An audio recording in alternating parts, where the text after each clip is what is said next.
This recording may contain content unsuitable for children. Hey everybody, welcome to the Dungeoncast. I'm your host Brian. And I'm your host Will. This is the podcast where we talk about everything Dungeons & Dragons, from oafish orcs to oversized ogres. And today's episode is a class breakdown of the Wizard. Prepare yourselves.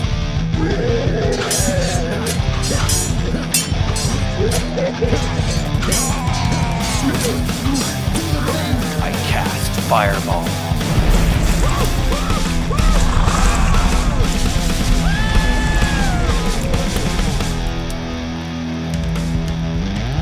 The Dungeoncast. I should like to hear your plan. Demanded the knight Huma. In good time. The wizard Magius replied. There are far too many matters here that I must attend to immediately. Magius tapped his staff on the ground. Huma felt a shiver cut through him. Then he saw the mist. It fluttered about Magius as a pet bird might around its master. Huma could not feel any sort of breeze, nor was there any seeming source of the mist. It moved as if with a life of its own. Guests. Guide. Magius spoke the words not to Huma, but to the cloud, and it responded. Guests. Guide. They will need rooms for the night. Rooms. Magius grimaced. Air elementals. So slow. He waved a hand at the mist. Now, if you please, once you are fed and rested, things will be much clearer. Hey everybody, this is Will, and I just wanted to thank everybody for all your support and for listening. We really appreciate it. The alternate introduction for this episode is actually a short reading from one of my favorite novels, The Legend of Huma. It is a classic fantasy novel from the Dragonlance campaign setting, written by Richard A. Knack and published in 1988. I highly recommend it for anyone who's looking to get into some classic fantasy reading. Thank you again. All right, so today we are going to do a class breakdown of the Wizard. The Wizard is actually one of my favorite classes in the game. Yeah, it seems great. Probably in my top three. Ranger being number one, and then I love the Paladin, and then my favorite spellcaster is the Wizard, which couldn't be more different of a class from the last class breakdown that we did, the Fighter. Yeah, it's a big difference. The Fighter's going to be up in people's faces. The Wizard, from what I've seen, spellcasting is best used at a distance. Yeah, I would definitely say the Wizard wants to kind of stay away from the front line of the fight. You know, he's kind of the squishiest class out there. The glass cannon. Probably the Sorcerer is probably in the same boat when it comes to being squishy, but yeah, your spellcasters usually don't want to be on the front lines. What do most people like in pop culture think of when they hear, about a wizard? When you're going to have a conversation with, somebody that doesn't play the game or isn't into fantasy, what do most people jump to? Probably Harry Potter. I would imagine it's very popular nowadays. I love Harry Potter personally. Yeah, definitely. It's great. I've read all the books. It's great. It's nothing like the Wizard in D&D, but there are some similarities. They both cast spells, but yeah, it's very different from D&D. D&D is very like classic Wizard. Merlin from the King Arthur stories is probably like the closest analog. I'm sure a lot of people in these generations remember the Disney classic, Sword in the Stone and stuff like that. That Merlin is pretty. I do like that movie.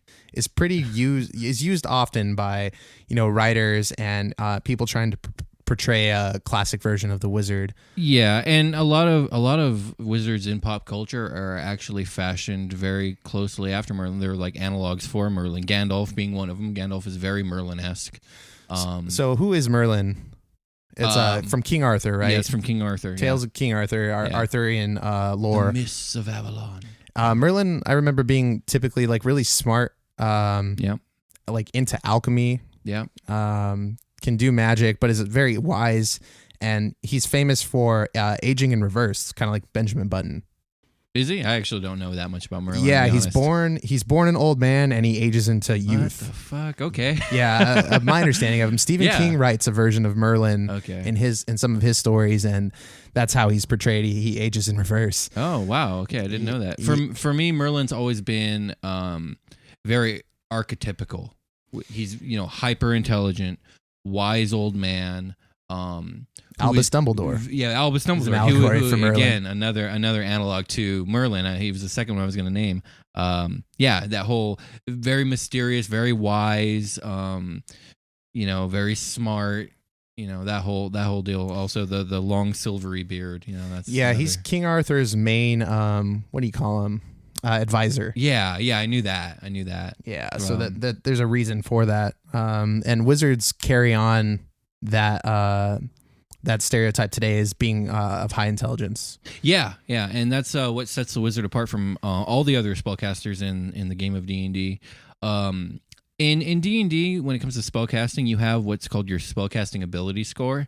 It's basically the ability score that you attach to your capability of casting spells. For clerics, it's their wisdom, which kind of shows like their faith and their devoutness to their deity and their innate understanding of the teachings of their religion. For druids, it's the same deal with wisdom and, kind of their innate understanding of the natural world. And for other classes like paladins or warlocks or sorcerers, it comes from their charisma, which is like their strength of will. Like they have the power within them and they can force it to do what they want through their sheer will force. Wizards are not like that in this game. Wizards are the scholars of D&D. They are the ones who they're the physicists, if you will. They're the rocket scientists. They're the ones that learn the understanding of the mathematics and everything behind how magic works, and they understand it in its finest detail, unlike any other class. And then from that knowledge, they learn how to manipulate it in such ways. How close is that to Gandalf from Lord of the Rings? Not at all. Not at all. Gandalf is actually, most people don't know this, but Gandalf is actually, he is a member of a race of beings called the Maiar, which are basically analogs for angels. And he's basically, as Gandalf, he's in his mortal form upon, Middle Earth. And his powers are very limited there. He actually comes from the same class of beings as Sauron, although he's like a lower Maiar, while like Sauron's like a much in the higher echelons of the Maiar class of beings. That's a totally different discussion. So not much like Gandalf at all. His powers come from his innate divinity. For like is it anything more while we're on the topic of Lord of the Rings, like Sauron or what's the other guy's name? Saruman? Saruman. Yeah, I so like Saruman. Good. He's badass. Yeah. Is he like, so that Gandalf basically becomes the White later on? Spoilers. Yes, it basically he is given higher powers by powers that are higher than him. And so does he become more like a D&D wizard then? No. Yeah. Again, his powers are almost holy in a way. So like I would liken him more like a cleric. I do think they established that Gandalf likes the fire element. And when he does do magic, he kind of casts from that source. Is that kind of like D&D? No. I think I might be wrong in this regard. It's been a while since I brushed up on my Lord of the Rings lore, but I believe a lot of Gandalf's fire abilities might come from the Ring of Power that he has that most people don't know he even has. He has one of the 3 Elven Rings. That's right, he does. Yeah, so there's that. Like, okay, so Tolkien's magic system and D&D's magic system are very, very different. Well, in Tolkien's world magic, although it's there and it's real and you can prove it, it's much more like mysterious and like it's hard to pin down like what it can and can't do. It's hard to define. And that's how Tolkien designed it to be. He wanted it to have a high mystique. Yeah, bathed in mystery. Exactly. In D&D, magic is quantifiable. It's understood. It comes from different sources, and it's very blatant. And there are fireballs, and there's lightning storms, and there's illusion, and there's enchantment, and all that stuff. And it kind of needs to be because you're going to be using it in combat, and so that has to be quantified in order for you to deal an amount of damage. Yeah, definitely. Also, it's just the nature of the setting. It's a high magic setting. This is actually the first parallel I haven't been able to draw from Lord of the Rings to D&D is how magic works. Yeah, that's true. And in Harry Potter, you just get to abuse magic. You get to do whatever the fuck you want. I think Harry Potter has a certain amount of analog with D&D magic in that as a wizard, you have to learn and understand how it works, Yeah, that's true. You need to study. Yeah, you have to study. That's why they're in school and shit. Yeah. So let's talk about mechanical advantages of running a wizard. So running a wizard. Yeah, if you want to play a wizard, where do you start? Well, like any class, you're going to open up your player's handbook and take a look at the class stat blocks. But before we do that, let's just talk a little bit about how spellcasting works. We don't have to get in the nitty-gritty of it. But when it comes to spellcasting, all spells have certain things they require to be cast. And it'll be listed, like when you go to look up the spell, it'll kind of list what you need. And they're called components. Some components are material. They'll be like gold dust or bat guano or some weird ingredient, if you will, that you have to acquire somewhere. And then the other two types of components would be somatic, meaning spellcasting gestures that you would do with your hands, and then verbal, basically the spell words. And so in order to cast a spell, you're going to have all these materials available to you. That means that some spells you won't be able to cast if your hands are bound, or if your mouth is gagged, you may not be able to cast the spell. Yeah, or if you can't reach something you need, like from your belt, right? Exactly. Yeah, exactly. All spells cost a certain action to cast. Sometimes it's just a single action. Sometimes it's a bonus action or a reaction. And sometimes there are longer casting times, like 10 minutes to an hour. It just depends on the power of the spell and what you're trying to do. All spells have different ranges from touching distance to like 50 feet. And they all have different area of effects. Some are single target and some are going to be like whole areas.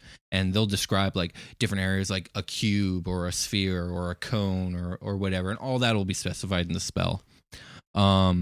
Then, of course, there's the duration, whether the spell continues to have effect after you've cast it, or if it's all just instantaneous, done in one. And some spells actually require a certain amount of concentration, which is a whole other mechanic, which basically, just to break it down, is if a spell requires concentration, the only things you really need to know about it are you can't cast another spell that requires concentration during it. And if you get harmed in any way, you're going to have to roll a Constitution save to maintain that concentration. Much like real life, where if you got hit in the shin with a baseball bat, you're probably not going to be concentrating on whatever it was you were thinking about before you got hit with the baseball bat. Exactly. And then finally, there are what are called schools of magic, and each spell falls within one of the 8 schools in this game. And the schools of magic are particularly important to the wizard himself or herself, because the wizard actually ends up specializing in a school of magic of their choice. And that really will define their growth as they level up. Oh, what's a school of magic? Okay, yeah, school of magic is a confusing phrase because you're like, a school? That's okay. Yeah, like, am I going to a Hogwarts or a place? It's just a categorization of spells. So there are 8 schools of magic. Abjuration, which is the categorization of spells that are like protective spells, shields, and banishments and stuff like that. Conjuration spells, which are transportation spells like teleportations or summoning of creatures or summoning of objects. Divination is another school of magic. It reveals information. It's like seeing the future, soothsaying, and all that stuff. Enchantment is the school that is about casting charm spells or maybe even fear spells, like really affecting the mind. There's evocation, which is your classic blaster wizard who's doing fireballs and lightning spells and all that stuff. Evocation is I just said evocation. Illusion is the school of magic where that one's pretty self-explanatory. You can create illusory effects, whether that be visual or smell or sight or whatnot. Necromancy is a dark school of magic which manipulates the energies of life and death. And basically, you can raise skeletons up from the dead, and they can do your bidding, or you might be able to drain the life force from another creature. And then lastly, there's a transmutation spell school, which changes the properties of a creature or an object or an environment, and basically transforms something into something else. And those are your schools of magic. Okay, so now that we've touched on the basics of what it means to use magic and cast spells, how do we build a wizard? You're gonna open it up, your player's handbook, to page 112, and you're gonna take a look at the wizard class block, if you will. And I guess you would start after rolling your ability scores. You would take a look at the hit die and decide or see how much hit points your wizard's gonna have. So when we went back and we were talking about the fighter, we talked a little bit about hit dice. And the fighter has the hit die of 1d10 per fighter level, which is not too shabby. The wizard only has a d6. Yeah, your hit points are pretty valuable when you are casting magic. Usually, 1d6 plus your con mod And your hit points at higher levels, it says 1d6 or 4, plus your Constitution modifier per wizard level after first. Yeah, and that just means each level up that you do, you're going to add 1d6 plus your Constitution mod. It's just much lower than the fighter. You're much squishier. You will drop faster. You not only are you not armored like a fighter because you're a wizard and you need to have access to hand movements and gestures and whatnot. And so you can't take hits as well. But when you do get hit, it's that much harder because you just don't have the hit points to keep you alive. So when you're a wizard, it's always nice to have big bulky dudes or females at the front line. Okay, next is your proficiencies, right? Yeah. So again, with the fighter, we had a plethora of proficiencies, all types of weapons, all types of armors, et cetera, et cetera. With the wizard, it's quite limited. You are not proficient in any kind of armor. You have to wear cloth outside of like some feat or something that you take. And the weapons that you're proficient with are very basic, and there's only like 5 or 6 of them. So let me see. I'm looking at daggers, darts, slings, quarterstaffs, and light crossbows. Yes. Now, I don't know about you, but when it comes to wizards, like I've always had a little bit, like I understand the mechanical reasons why the wizard would probably need to be proficient in some of these basic weapons. It just seems a little like, I don't know, like I just out of character. Out of character for the wizard. Like, yeah, I've never really imagined a wizard with a bow and arrow or a crossbow in this case. A dagger I can definitely see. Yeah. Darts, I mean, I don't think of anybody with darts. I think of like people like stealthing around and like assassinating people or like poisoning people in the jungle and stuff like that. And dart fighting. Right. Well, and here's the thing. These weapon proficiencies really, really date back to older editions of D&D where running out of spells was a serious problem for the low-level wizard. And you had to have that crossbow if you did not want to die within your first 3 levels of leveling up. Right. Because I mean, D&D, 5th edition D&D, it's still pretty tough out there for the wizard, but at lower levels. But nothing like it was in the dark days of pre-4th edition. Where the wizard was very, very vulnerable in the beginning. So, like, it kind of just made sense mechanically for you to have that. For me, it's always felt a little out of character, like that the wizard who spent so much of his life studying spells, so much so that he can't even wear basic leather armor, would still learn to be proficient with light crossbows, because realistically, crossbows are hard to aim, just like any projectile weapon. Yeah, I think the dagger makes the most sense besides the quarterstaff. Just have it, like, it's not hard to get proficient with a dagger, is it? Like, yeah, I mean, I guess not. I don't know. If somebody runs up on you, you can at least give them a stab. Exactly. Little shank, little side, little kidney stab. Yeah, absolutely. And you know what? Everyone runs their games and their worlds differently. So even though it may not what you really want to do with your wizard. Yeah, and even though it doesn't make sense to me necessarily, like that doesn't mean it totally doesn't make sense in another game in another world. Next is tools, which says none. So we'll skip Again, right on to skills. You're not proficient in any type of tools except for magic using. You're too busy with your magic stuff. Absolutely. The saving throws for the wizard are his intelligence and wisdom saves, and that just goes to show like it's how the wizard has spent most of their lives, in the mind, if you will, honing their mind. And thus, they're really good at saving intelligence and wisdom saves. And then you get to choose your skills from Arcana, History, Insight, Investigation, Medicine, and Religion. Again, very brainy skills, very intelligent skills. You pick 2 of those. So you're going to get 2 more usually from your background. And who knows, you might even get one from your race. And then your starting equipment, which I think is important to spend a little time on. This says you start with the following items plus anything provided by your background, which is a quarterstaff or dagger, and the component pouch or an arcane focus, which I know we're going to be talking a little bit about. Mm-hmm. And then you get a scholar's pack, which I don't know anything about, and an explorer's pack, which is the one I took, and your spell book, which we're going to spend some time on too. Yeah. So we already kind of talked about quarterstaff and dagger. Let's go right into the component pouch. Okay, and the component pouch is just going to be the pouch in which you keep your components. There's no mechanical thing to that. It's just where you keep your components. Now, here's the thing about components. Every DM does this differently. I usually don't keep track. I got too much stuff to keep track of, and it's like keeping track of like getting food and water. It's like a wizard like stocking back up on components, because some of them are used. You take them out, you do your spell, and then the components are gone, right? Like some do use up the components permanently. I'm not sure how many. I know most don't. But if I know the way you say when you're running the game, you're the wizard, you know where to get these components. It's usually something like broken glass or like it's real arbitrary stuff. It's just just go break a window. I mean, yeah, I guess you could. Here's the thing: if I have a player who's a wizard and he wants to like really get super involved in that nitty gritty stuff, and like I want to keep track of my components, I'm like, fuck, okay, cool, let's do it. Like I'll spend the extra time to do that for them. But when it comes to my game, like usually outside of that, and I'm not gonna bother. If you can cast a spell and your hands aren't bound and you're not gagged, and like I'll trust that you got the components. You know, it's just not something I'm interested in keeping track of. Yeah. All right, moving on. How about Arcane Focus? That's that one kind of, you were trying to explain this to me the other day. It was a little confusing. Yeah, okay. So the Arcane Focus is like, in order to cast spells, you have to have one. And certain classes will have like specific objects that they can use as Arcane Focuses.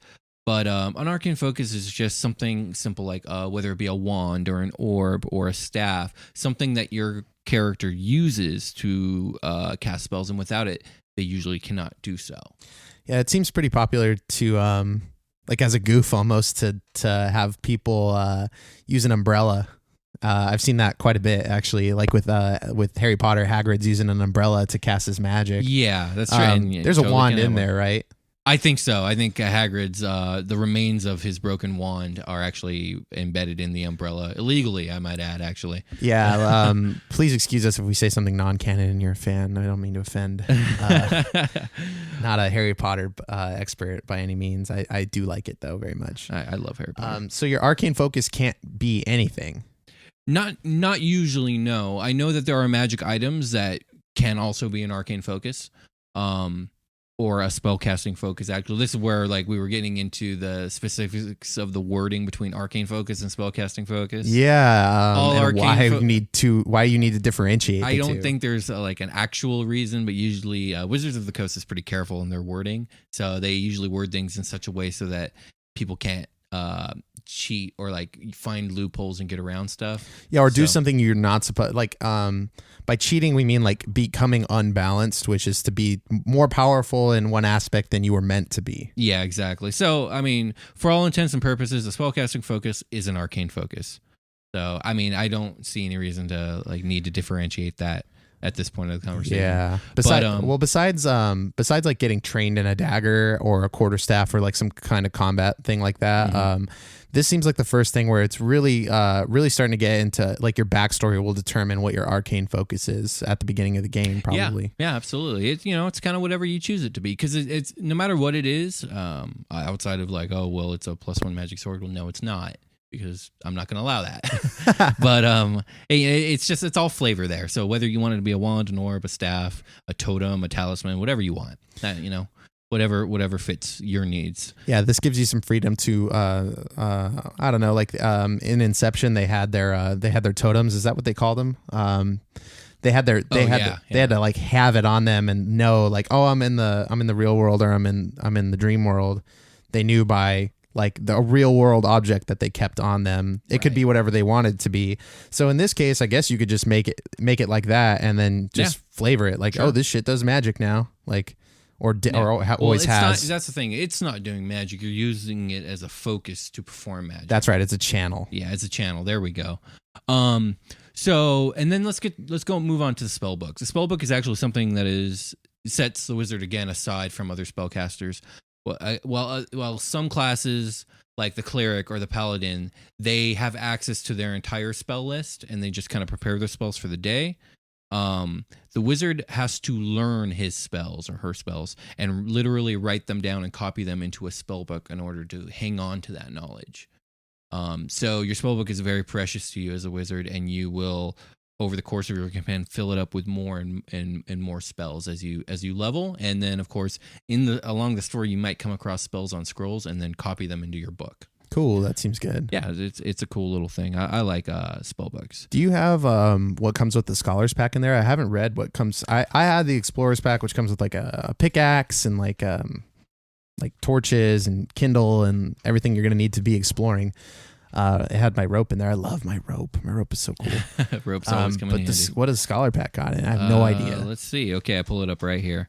So your Scholar Pack is going to include a backpack, a book of lore, a bottle of ink, an ink pen, 10 sheets of parchment, a little bag of sand, and a small knife. Cool. And that's that. So that's what I guess that's what you're using to write in your spell book. Yeah. So after spellcasting, and which is something we've gone over. Spellcasting is a feature that wizards get. Wizards also get something called ritual casting, which not all spellcasting classes get. In this game, some spells are considered to be ritual spells, which means you can cast them in such a way where you don't need to expend a spell slot. Spell slots are kind of the finite quantification of magic in this game, and you only have so many, and they expend over the course of your day, and once they're out, they're gone until you make another long rest. So sometimes you might not want to cast a spell if you don't necessarily have to. Ritual casting is a nice way to get around that, because some spells count as rituals, and you can just cast it as a ritual, and the trade-off there is it just takes longer to cast, like an hour or something like that, versus like a minute, which would expend the spell slot. And you get the benefits of the spell without actually expending the spell slot, which is nice. Yeah, ritual casting, I feel like keeps you from getting punished for using spells outside of combat. Yeah, exactly. Like detect magic is a big one. Like a lot of times you're going to be really needing to try and detect if there's magical traps or something nearby, but you only have so many slots. So you do that 3 times, most of your slots are already gone. What do you do when a fight actually happens? So to get around that, detect magic actually counts as a ritual, and it may slow down your progress through an area, but sometimes it's the safer bet to go and go ahead and cast that ritual. Yeah, it'll probably be worth it to check for traps along your way. Yeah, absolutely. But maybe your character is not interested or doesn't know about traps yet. Who knows? Yeah, who knows? Another way of getting around your limited number of spell slots is the nice addition of really potent cantrips in this game. Now, cantrips are simply a type of spell which are not powerful enough to warrant a level slot, like level 1, 2, 3, 4 slot. And you can cast them as many times as you want. For free, kind of, yeah.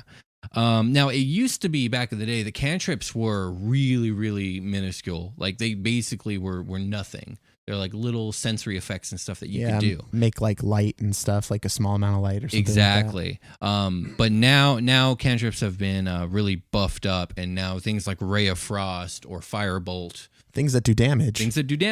For free, kind of. Yeah. So, I mean, it takes your turn. It's like your basic attack. Yeah, we got into it where we were talking about a guy firing off Gust, which is a cantrip in the middle of town. It's just a big puff of air. Oh yeah, and just doing it over and over and over. Yeah, if you want to test the boundaries and go for the limit and like overuse one cantrip, you'll probably end up getting punished in some way, which is to say like you'll get tired. Exactly. I'll make you roll a Constitution save if you're doing that for an hour. It doesn't make sense to do anything otherwise. Yeah, it's just a reflection of the real world where you just can't just do stuff forever. Exactly. You have mental wear and physical wear. So cantrips are a really fun. I don't want to call them a new addition to this edition of D&D because cantrips have been around for a long time. They just got buffed. Yeah, they just got buffed, and it's awesome, and I love it.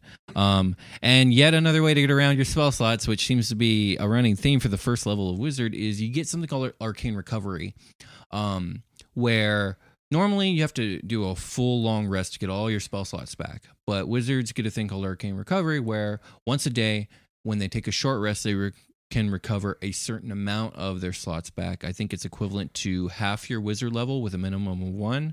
So if you're a level 1 wizard, you take a short rest, you can use Arcane Recovery to gain a level 1 spell slot back.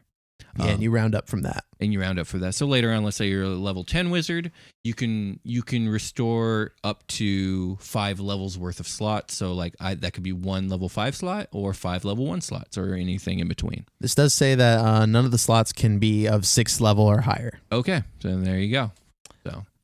So let's say you go out, do some shit, cast some spells, and then you take a short rest and you want to go out and do more shit and cast more spells, and then you take another short rest. You used up your arcane recovery. You're going to have to probably take a long rest after that because it's once per day. So until the next day, you can't do the arcane recovery, which kind of keeps it'll keep people in check from they don't want you abusing your spells too much.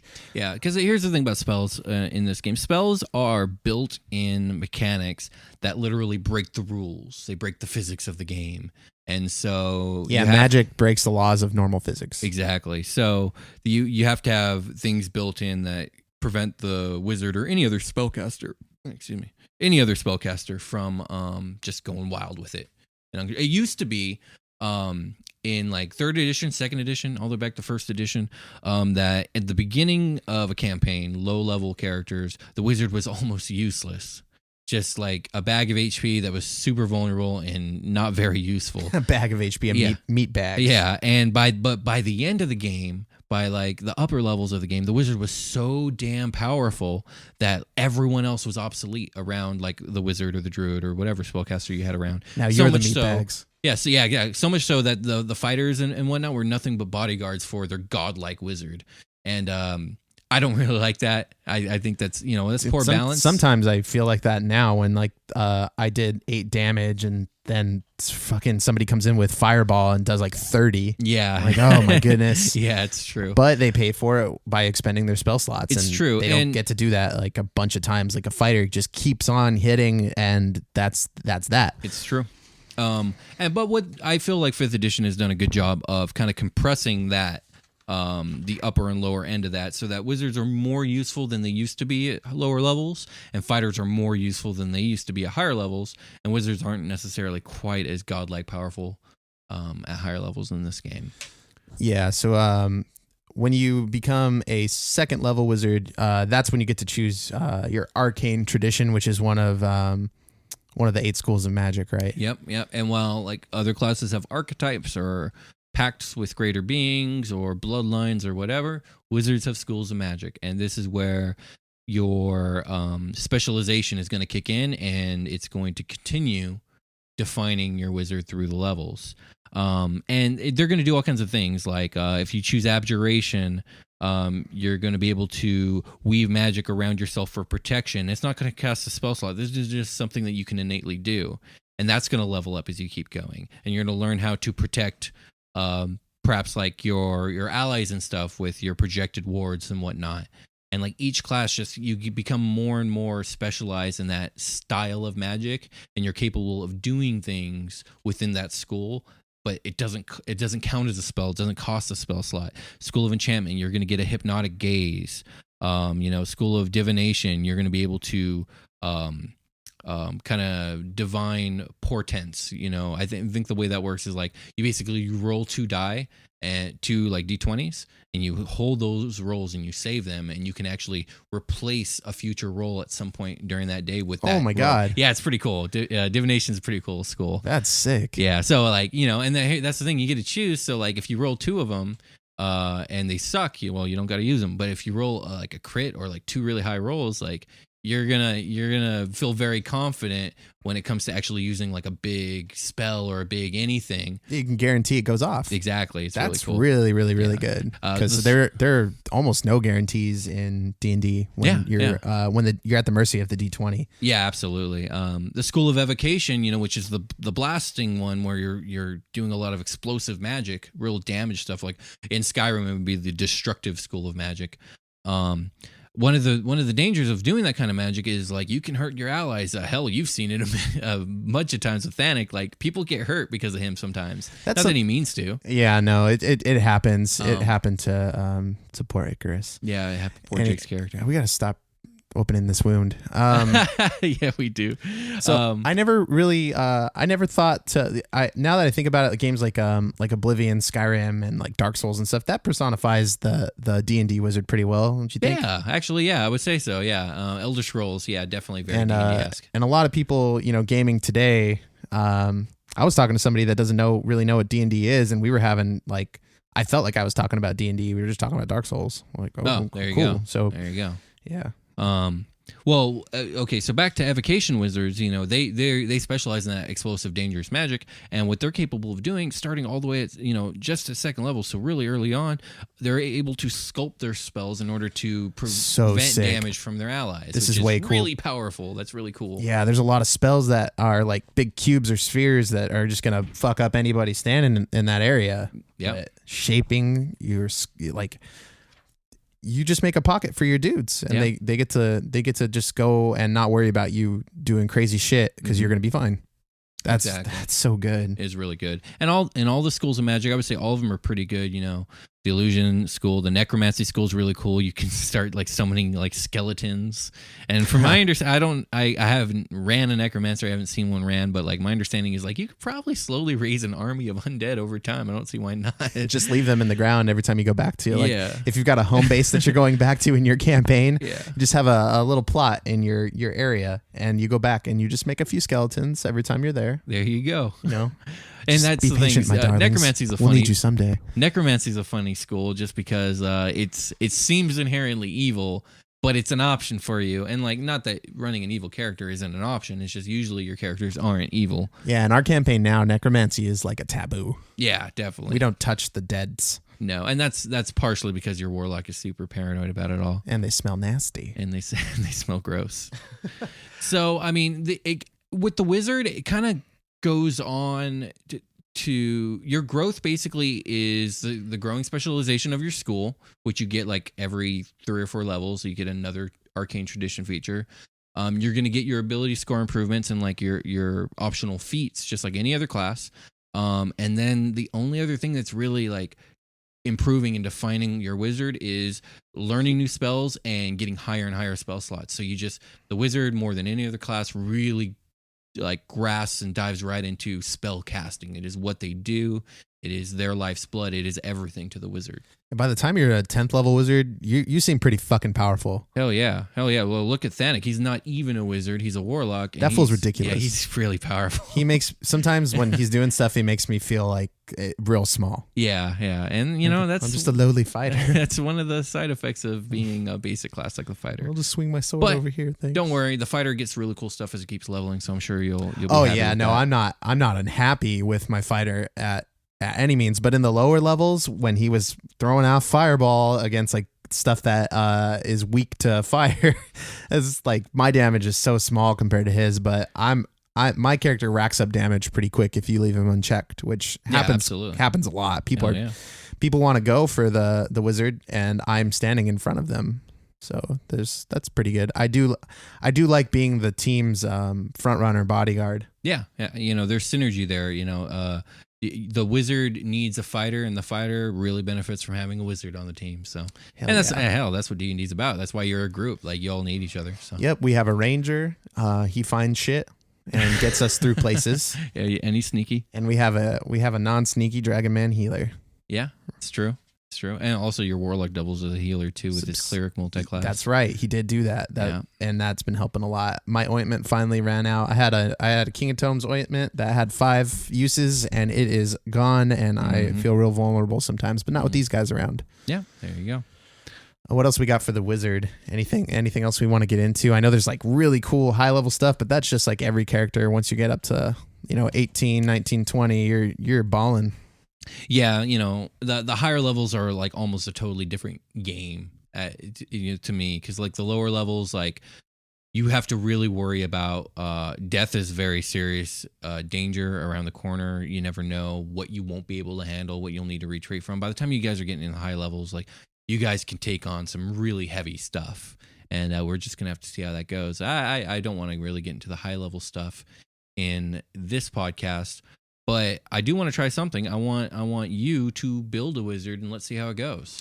Okay, let's do that. Hey, everyone. We wanted to take this opportunity to thank you for listening and watching. We really appreciate your support. If you like what we do here at the Dungeoncast, please spread the word and tell your friends about us. You can find us on soundcloud.com/thedungeoncast, on iTunes, or click the link in the description to hear us on YouTube.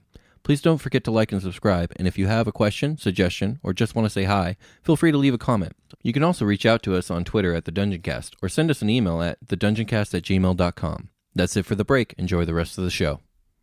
Okay, so I'm sitting here with Will, and I've got my character sheet out, blank and ready to go. So I'm going to be a wizard. Let's see. I need, first thing is let's go with the race. I think I decided I'm going to be a human. Yep. And I think I will make a character that is chaotic good, because wizards being chaotic good means that they can, like, they'll probably sacrifice sometimes. Like, I'm picturing like a building blowing up and shit, like for the greater good. Bah. Yeah, and like they don't care that what they did was illegal. Yeah, or whatever. Okay. So that seems pretty cool for somebody so powerful, like outside of battle. That seems great. Background. What are some cool backgrounds? There's a whole bunch. Acolyte, entertainer, guild artisan, urchin, noble. I like noble. We all know that. Yeah. Let's go with entertainer. I haven't really done anything. I didn't know about that.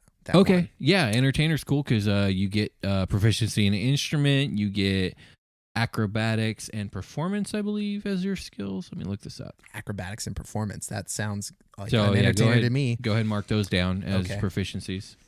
Acrobatics. Let me find it here. Acrobatics and what? And performance. Performance. Cool. You're proficient in disguise kits, one type of musical instrument. And you get the feature by popular demand, which basically means that any place that you are staying, like an inn or a tavern, you can kind of earn your keep by entertainment. Okay, sweet. Yeah, so I can just be like, hey, I do some sick ass magic to barkeep, and can I do a show tonight? This is my rate. Hell yeah, let's do it. Sick. Yeah. Okay, cool. So that's how he'll operate. He'll be traveling from town to town, peddling his skills. I don't know, what kind of magic should he do? Like, what would be really cool? I feel like something bright, like with lights and stuff, would be something cool that he could do. Yeah. Or like divination, maybe for like fortune telling purposes, or he could do that. Yeah. What else we got? What do you think? Illusion, I think, would be really cool for magic shows. Let's do that. Let's go with illusion magic. So, that okay. Let's pump the brakes there because that's level 2. So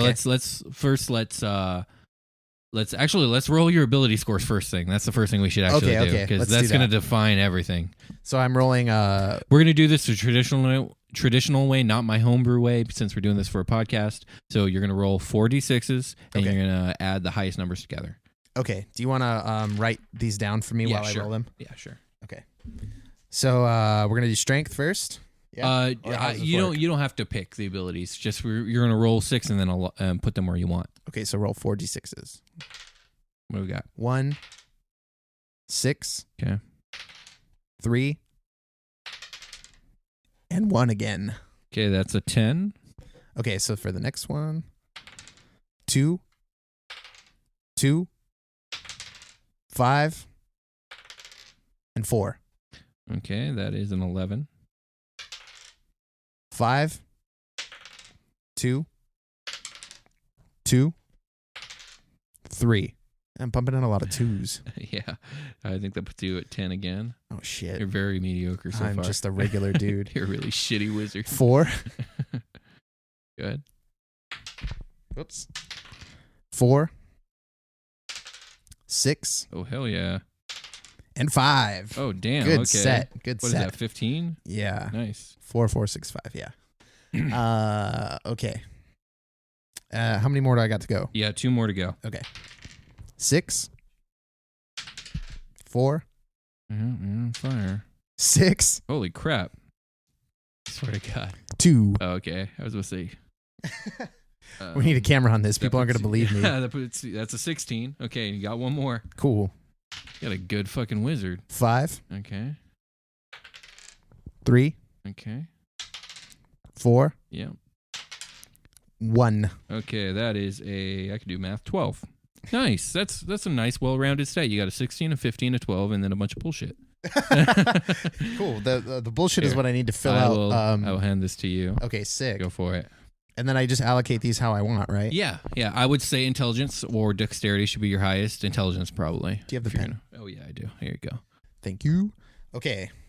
So intelligence or what? Or wisdom? Or dexterity. Or dex. Oh, yeah, I'm a performer. Intelligence is your spellcasting ability. Dexterity is, well, you were thinking performer. I was thinking of keeping you alive, and dexterity is going to tie into your armor. Yeah, that's true. Well, yeah, both. There we go. It's always nice to have a in-character reason to have good AC. I do like the in-character, like my background being I like being trained as a boy until I was about a teenager, somewhere between 13 and 18. My master or my trainer dies unexpectedly or something, and I get real aloof, and I just kind of take off. But I was a prodigy. Let's just go with that. Of course you were. Of course I was. That's why I have a 16 in this intelligence right now. Hell yes. So that's the 16 gone. 15 I'll put on the dex. Okay. So that's that gone. And then let's see. My next highest stat is a 12. I'll put that as my wisdom. I mean, yeah, by all means, do what you want. I was thinking if he's a performer, he's got to have some charisma, right? Oh, yeah, that's true. Well, and then everything. So I have a 2 10s, an 11, and a 12 to work with. Mm-hmm. So yeah, actually, charisma would be really cool to have. That would make sense too. A 12 in charisma is pretty good above average. I think I wouldn't have too much trouble. Well, I have that feature though, from the entertainer. By popular demand, makes it so that you can play a show. I mean, your performance skills are going to define how much people like it. That's true. Well, the magic will come into play. Yeah. So that will be, but charisma on top of it, like being having a good stage presence is important. Yes. So yeah, we'll put that 12 there. And then the 11 should definitely be Constitution. Did you tell our audience your character's name? Oh yeah, he's gonna be Godfried the Glamorous. Hell yeah! And that's gonna be his stage name. I think I might come up with a real name for him later. But he's gonna be Godfried the Glamorous. That's his stage name, and that's the name he'll go by for now, unless I think of something before the end of this. Let's go. Wisdom. My next highest stat's gonna be. Oh, do you think wisdom should be an 11 or Constitution? I guess I'm going to be squishy no matter what. What you going to do? Yeah, okay, 11 wisdom, and then 10s in strength and con. All right. So go ahead. There's that. You know how to do the mod, right?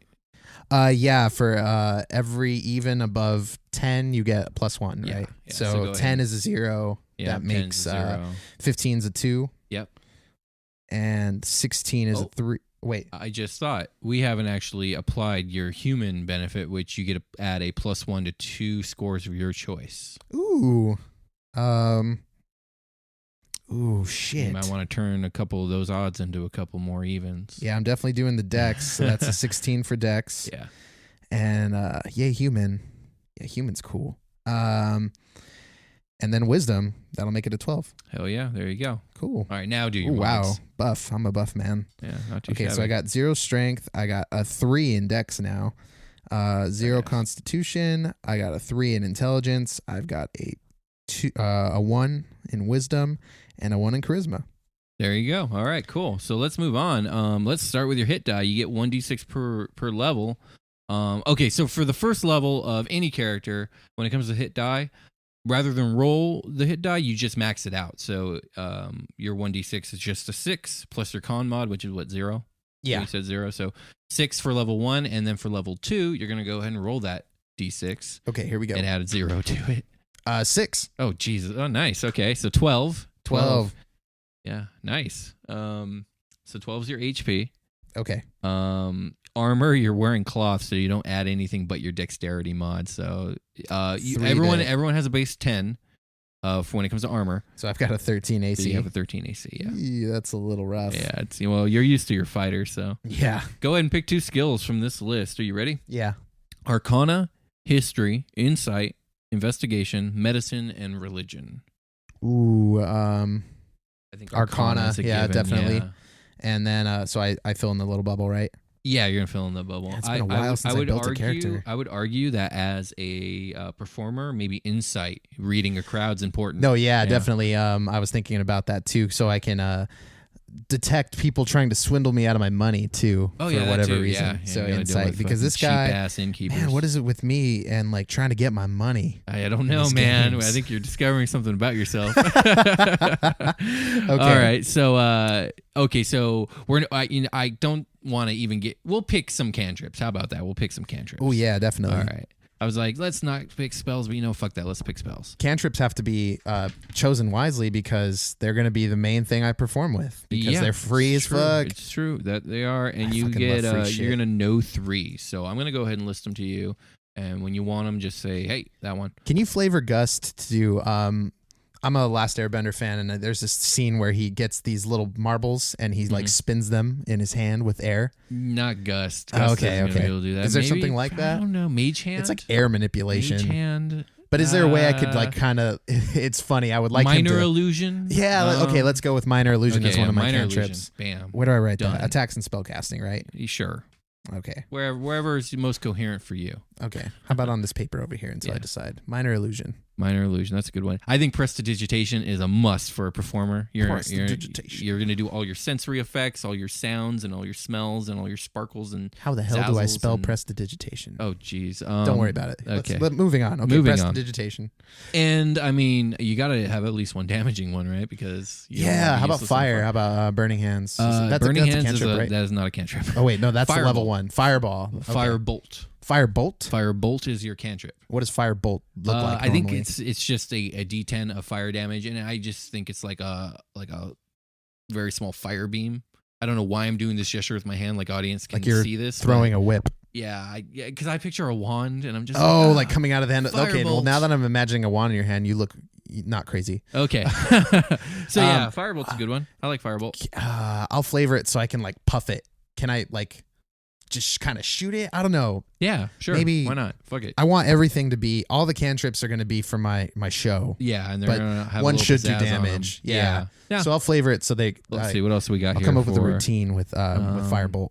I mean, there's Ray of Frost. Ooh, yeah, that's a little dangerous. Yeah, I mean, fucking firebolt's not. So. Well, I don't want to freeze somebody. Oh, I mean, okay, all right, that's fine. Firebolt sounds good. What if they hit it on the table right after I do it? And all right, moving on. Yeah, okay. You're gonna get 2 first level spells. Sweet. Jesus, we had to choose the class with like the most goddamn spells. I'm just going to Burning Hands. You said you wanted that, right? You have access to it. Level 1. Yeah, let's go with Burning Hands for now. Ooh, there's also Color Spray. What's that? It's like, well, let's look it up. Well, let's do that rather than me just say wrong shit online. Let me see here. Color Spray. Shit. Oh, here we go. It's an illusion spell, so this kind of feeds into your illusion. Yeah. School.